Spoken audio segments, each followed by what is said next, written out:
Hello there, Sir from 17 once again. This is my Mirror's Edge Catalyst walkthrough. We're on mission 3, it's called Old Friends, and it triggers when you hit this junction box, or whatever that thing is that we pulled the chip out of.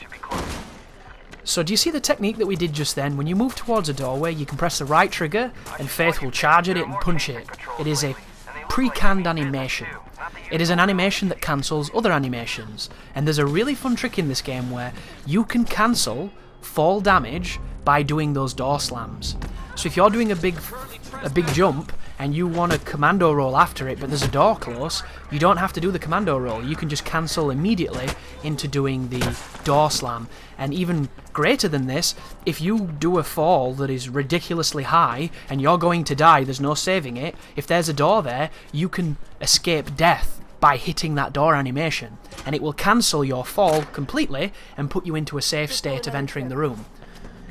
I've only been able to use this in about 2 parts of the cities, and I use it on the very final mission of the game, but I reckon the speedrunners are going to have a field day with that mechanic because it's going to help them to do some really cool stuff, I reckon. But it's good to know, so that's why I wanted to tell you at the beginning of this, because it's another short video, but hopefully we can divulge some information and help you, get a little bit better at this game. I am by no means any good at this game, guys. I suck balls, but I have a lot of fun, and you'll notice I've bought the commando roll. So the combat. The combat utilises both heavy and light attacks that are mapped between X and Y on the controller. You can angle the heavy attacks by pressing directions on the analog, and the game kind of puts an emphasis on knocking people off the buildings, which is useful if you're near a railing or near a building. This is me completely missing those boxes and pulling the chips out, so I'm backtracking. Don't do that, guys.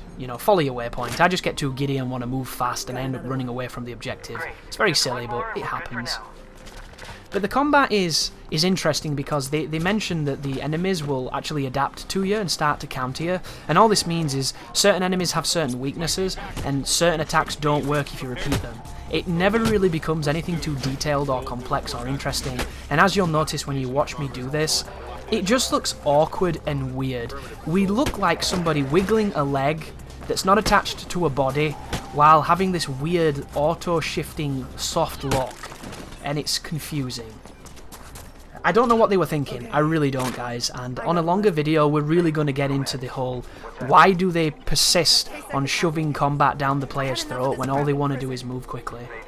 And it always comes back to the same thing. Unfortunately, at this moment in time in video games, if you're not constantly stimulating the player, the devs have this innate fear that they're losing their audience and you're going to turn the game off.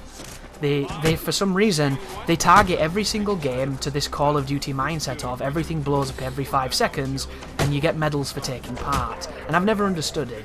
Because there are people who don't want that, there are people who don't care for that, and your Mirror's Edge fans are probably not the same people who can't pay attention to a game if people start talking because they're missing explosions.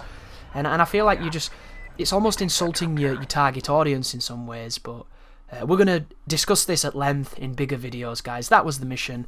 Thank you for watching. You take care now.